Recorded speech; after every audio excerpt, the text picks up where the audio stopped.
Because the second people started lining up CLAressa Shields' Good Life numbers against the rest of what has been happening around her, Papoose and Remy Ma. This stopped looking like a cute celebrity side quest and started looking like a credibility crisis in real time. And that is the part a lot of people are dancing around. The conversation is not just, did CLAressa really get 1.4 million views on one music video while another performance of the same record sat way lower and the rest of the page looked nowhere near that hot? The bigger question is why that gap hit the internet so hard in the first place, why so many people were instantly willing to believe the number was manufactured, and why the timing of all this made the whole thing smell funny to people who normally do not care about crossover music at all. Everybody keeps arguing about the number, but the number is not even the deepest part. The deepest part is what that number exposed about fame, ego, validation, and how fast a champion can let side noise start tampering with a spotless legacy. And if you think this is just haters being haters, then explain why the accusations stuck so fast. Explain why the public was willing to entertain the idea before anybody brought receipts in a courtroom, before any platform said anything, before any official investigation existed. Why? Because the internet had already been primed to read this whole situation through the lens of relationship drama, rap validation, and performative flexing. CLAressa Shields is not some random creator trying to get attention from nowhere. She is a two-time Olympic gold medalist, an undisputed champion, a fighter whose real accomplishments do not need fake smoke at all. So when somebody with that kind of genuine greatness steps into a lane where the numbers suddenly look louder than the actual cultural impact, people do not just ask whether the song is good. They start asking whether the whole rollout is engineered, whether the hype is organic, and whether the side story has become more important than the actual talent. And that is where this gets uncomfortable, because once Remy Ma Papoose, breakup narratives, public interviews, song bars, and social media chest-thumping all get folded into the same moment, this is no longer one boxer dropping a song. This becomes a referendum on authenticity itself. Who is telling the truth? Who is spinning? Who is leveraging relationship chaos for headlines? Who is using fame from one arena to force entry into another? And when we get to the business side of inflated optics, mismatched engagement, and why a giant view count with weak cultural penetration makes everybody squint a little harder, that is where the whole story stops being messy and starts being revealing. Drop your thoughts in the comments, hit like, and subscribe. Let's get into it. Now first, let's set the table properly, because if you only look at one headline or one viral post, you are going to miss the real architecture of this mess. CLAressa Shields came into this entire period with something very few public figures have: legitimate, undeniable achievement. In boxing, she does not need borrowed prestige from anybody. She built her name in blood, discipline, training camps, title fights, and pressure most people cannot survive for 10 seconds. That matters, because the outrage around this situation is not coming from a public that thinks CLAressa is talentless in general. No. The outrage is coming from people who think somebody that accomplished should not need smoke and mirrors in any lane. So the standard gets higher automatically. Fair or unfair, that is how it works.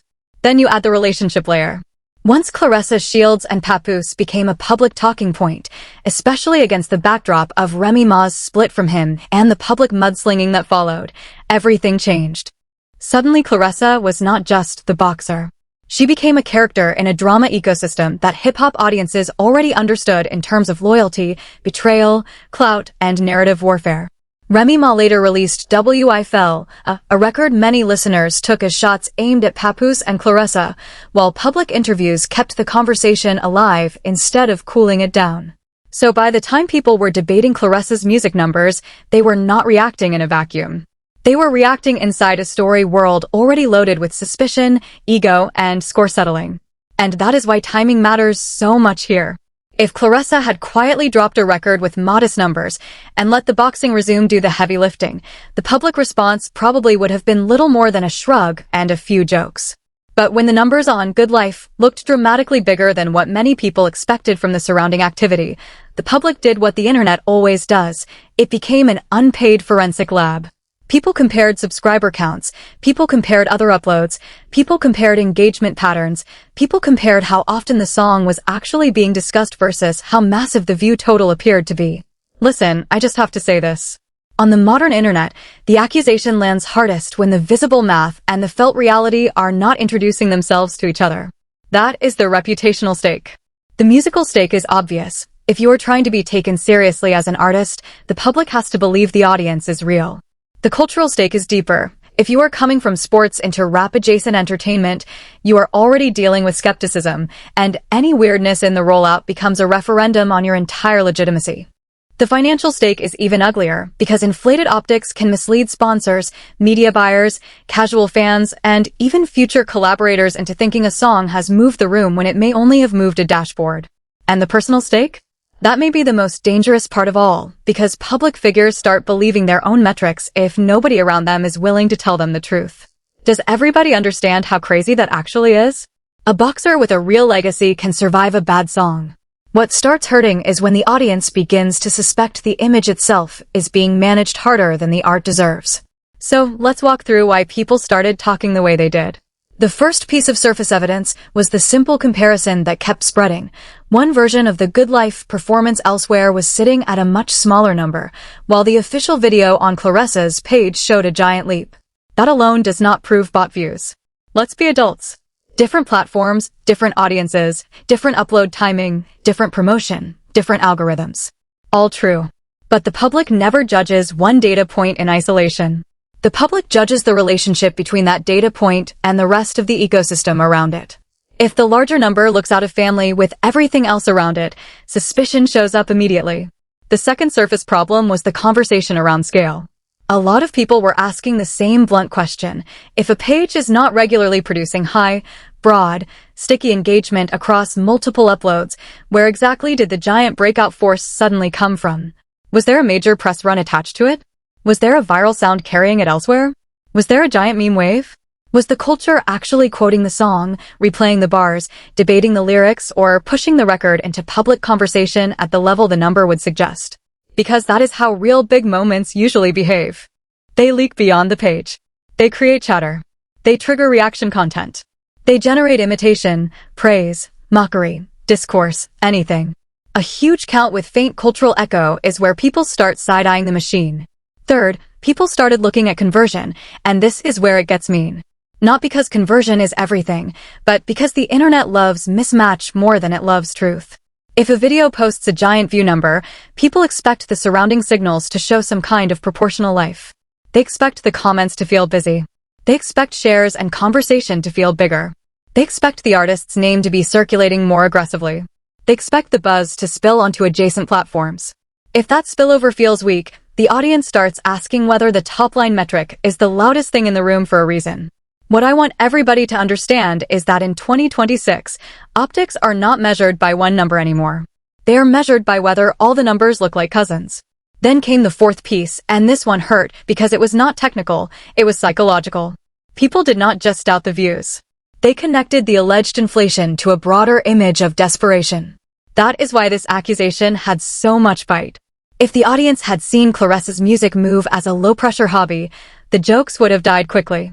But because the music rollout was entering an ecosystem already heated by Papoose and Remy Ma fallout, the accusation got interpreted as a status move. As in, you are not just dropping a song. You are trying to prove something. You are trying to stand taller in a public rivalry. You are trying to win the internet portion of a relationship war. And once the public frames your rollout that way, every number gets treated like testimony. Let me say something nuanced here before people start acting like every spike is fake by default. Sometimes a recognizable name really can brute force attention. Sometimes celebrity curiosity does drive traffic. Sometimes people click because the novelty is the story. A decorated boxer dropping music while tangled in rap-adjacent drama is absolutely clickbait ready on its face. So yes, a burst is possible. A weird burst is possible. A lopsided burst is possible. But the internet almost never punishes strangeness alone. It punishes strangeness that feels emotionally consistent with what people already suspect about your motives. That is why the allegation spread. Not because everybody had hard proof, but because the theory fit the mood. And that mood got hotter because CLAressa was not just floating through this quietly. She was talking. She was visible. She was part of an active public conversation about Papoose, about whether she was involved with somebody's husband, about divorce timelines, about who knew what and when. In one public interview, she pushed back by saying Papoose had filed for divorce and that he was serious about her. That kind of statement may clarify one thing, but it also keeps the whole story in the bloodstream. Then you have the prior public blowback between Papoose and Remy, including his claims that he wrote much of her material, and then Remy dropping a record that many heard as direct lyrical shade. You see how fast this stops being about one upload? We are in a narrative web now. And here is where the internet becomes absolutely ruthless. Once an audience decides you are in a narrative war, they stop reading your moves as isolated moves. A song drop becomes a flex. A flex becomes a response. A big number becomes a weapon. A weapon becomes evidence of insecurity. That may not be fair, but fairness left this conversation early. Everybody became a body language expert, a streaming analyst, and a relationship detective overnight. And when you are a public figure trying to win on multiple fronts at once, every arena starts grading the other one. Boxing fans start talking about rap. Rap fans start talking about respect. Gossip channels start talking about authenticity. And the actual song? The song almost becomes background noise to the performance of what the song is supposed to represent. And oh, do I have more, because the really nasty part is not even the number itself. The nasty part is how quickly the audience started using that alleged number inflation to rewrite CLAressa's whole posture in this public season. Suddenly, every confident moment reads different. Every boast sounds different. Every romantic headline sounds different. Every victory lap feels like it might have needed a rented parade. That is what people online do when they smell mismatch. They do not just attack the data point. They retroactively poison the vibe around everything attached to it. And to the fans rushing in with y'all just mad because she's winning. Winning where exactly? Winning in the ring is one thing. Winning the comment section imagination is something completely different, and that second one is far easier to fake for a weekend. Now we have to get into the cultural evidence, because this story does not live on spreadsheets alone. It lives in how communities talk when they feel a public figure is overreaching. The first cultural signal was how naturally the fake views accusation plugged into existing chatter around Remy Ma and Papoose. It did not need a long runway. People were already primed for conflict, already primed for comparisons, already primed to read every new development as another episode. So when the music numbers came up, the audience did what audiences do in serialized internet drama. They attached motive instantly. Oh, this is to compete. Oh, this is to look bigger than she is. Oh, this is another move in the chess game. Whether that is true or not, the speed of that interpretation tells you the cultural terrain was already hostile. The second cultural signal was the way Remy's own response ecosystem kept feeding the atmosphere. When Remy Ma dropped WI Fell, listeners heard shots directed at both Papoose and CLAressa, and that mattered because this energy changes how all surrounding content is received. Everything becomes scoreboard-driven. Every fan base starts counting wins and losses in public. Every upload is no longer just content, it is ammunition. So if CLAressa drops music in a climate like that, and then a suspiciously giant number appears, people are not going to grade it like a neutral art release. They are going to grade it like a move in warfare. Listen carefully. Warfare metrics are judged differently from art metrics. The public is not asking whether the song simply exists. The public is asking whether the flex was earned. Third, CLAressa's crossover itself became the story. Boxing fans know her as a disciplined, elite competitor. Hip-hop audiences, on the other hand, are merciless when somebody from outside the core culture appears to be trying on rap validation like a designer jacket. You can be famous. You can be wealthy. You can be decorated. None of that guarantees acceptance. Hip-hop respects proof of life. It respects bars, organic reaction, quotables, replay value, cosigns that feel natural, not airbrushed. So when a celebrity from another lane appears with a suspiciously big number, but without the kind of ground-level cultural penetration that usually accompanies a real music moment, skepticism becomes part of the performance. People are not just saying, I dislike this. They're saying, this does not feel grown from the soil. Fourth, the community reaction had that particular kind of sarcasm that only appears when people think the emperor may have rented the robe. And sarcasm matters because it tells you the audience no longer feels intimidated by the headline number. If people truly believed the song had exploded, a lot more of the conversation would have sounded deferential, curious, or trend-chasing. Instead, a big portion sounded mocking. That matters. Culture reveals belief through tone before it reveals it through argument. When the room starts laughing at the number instead of bowing to it, the number has failed its main job. While CLAressa is trying to stand 10 feet tall off one giant metric, the crowd is asking why the metric sounds more famous than the music itself. Now, to be fair, there is a counterargument.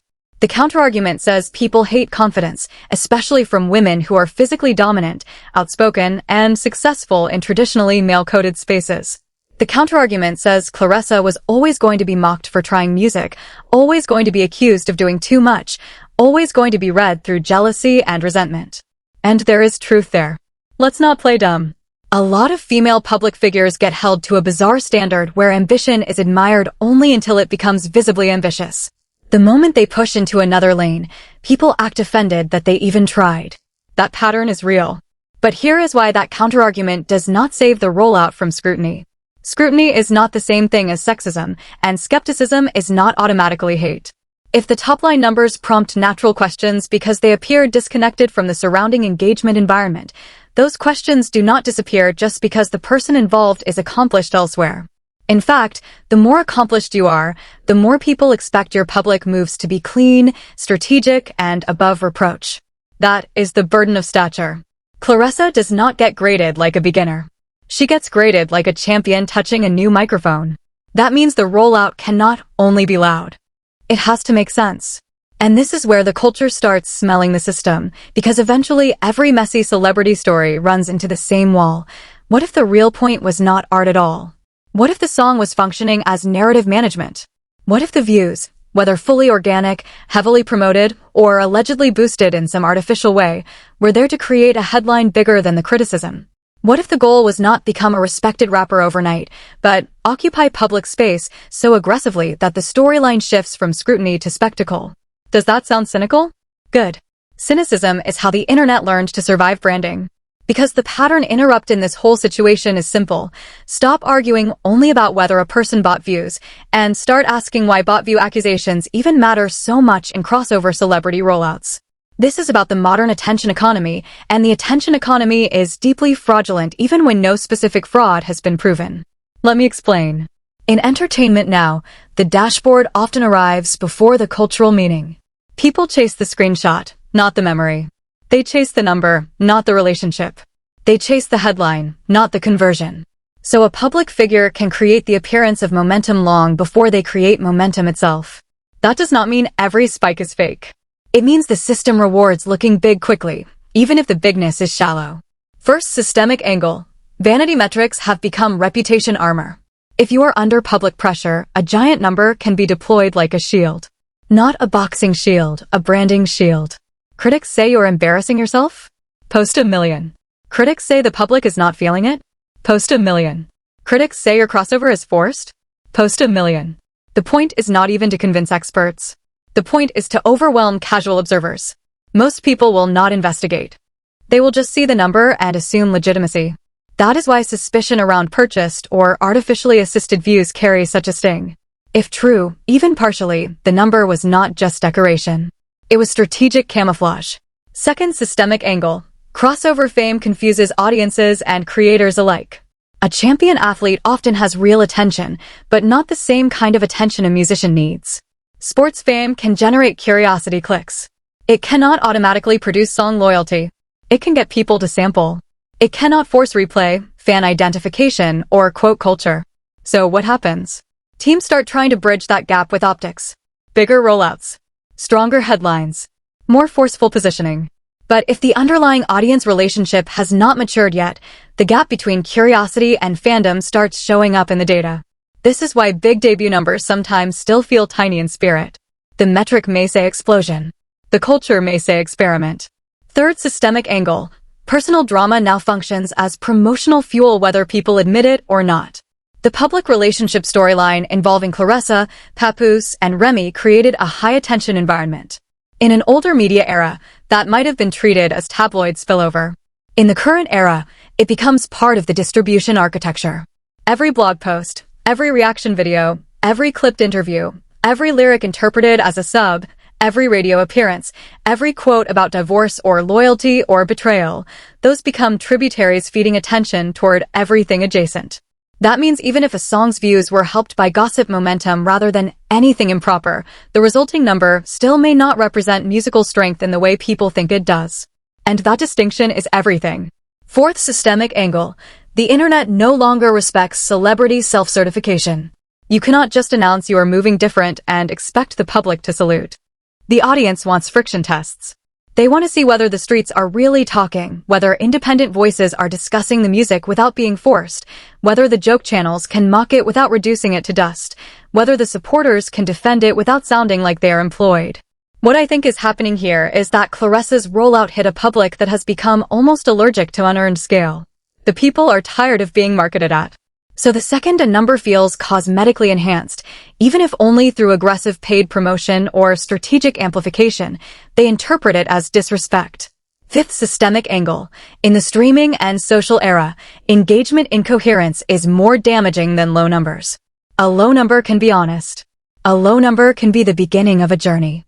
A low number can actually build goodwill because people respect realism. But a giant number surrounded by weak emotional footprint? That makes the audience feel manipulated. And once the audience feels manipulated, they do not merely reject the song. They begin auditing the person.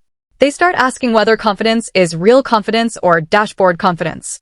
They start asking whether public statements are sincere or narrative managed. They start asking whether this whole era is being lived or produced. Now, let's bring that back to CLAressa specifically, because this is where the truth bomb starts emerging. The most damaging possibility here is not even that she allegedly bought views. The most damaging possibility is that the public finds the allegation believable because the rollout did not feel rooted in music-first reality. Read that again in your spirit. The accusation hurts because it sounds plausible to too many people. That plausibility is the wound. Even if nobody ever proves deliberate fakery, the credibility tax has already been charged. And credibility taxes are brutal because they bleed into every future move. The next song gets questioned harder. The next interview gets heard through static. The next boast gets fact-checked by people who were not even watching before. Here is the strongest claim I can make without pretending to know what no platform has formally ruled on. If Good Life really did post a monster number that dramatically outpaced the felt public response around it, then the internet did not expose only a possible view issue. It exposed a branding issue, an authenticity issue, and a lane discipline issue all at once. It exposed how vulnerable even elite achievers become when they move into a space where applause cannot be forced by resume alone. In boxing, CLAressa can make you respect her with results. In music, the audience decides whether your energy is compelling, whether your record lives, whether your presence feels earned. And if you try to short-circuit that with optics or even appear to short-circuit it, the backlash gets vicious. That is why the number versus engagement conversation matters more than people want to admit. A million-plus looking moment is supposed to alter the room. It is supposed to create a shift you can feel. It is supposed to make skeptics pause, supporters boast, neutral observers get curious, and media outlets repeat the achievement with at least some awe. But if instead the dominant reaction is mockery, suspicion, and forensic comparison, then the number failed to produce belief.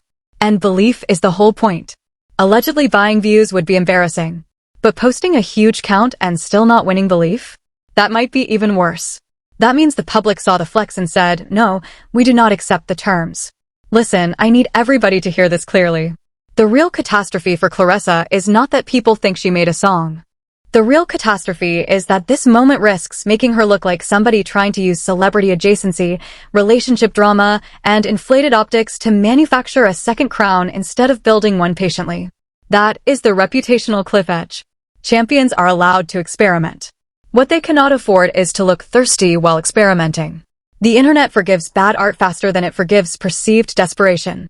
Once that word starts hovering over your moves, every success feels rented until proven otherwise. And yet, and this is the part that makes the whole story more tragic than funny, CLAressa did not need any of this. She already had the rarest thing in public life: real accomplishment, real greatness, real adversity overcome, real receipts. That is why so many people are frustrated instead of merely entertained. They are looking at someone with actual history and wondering why the rollout energy feels like it belongs to somebody chasing legitimacy they have not earned anywhere. Not in boxing, obviously. But in the music lane?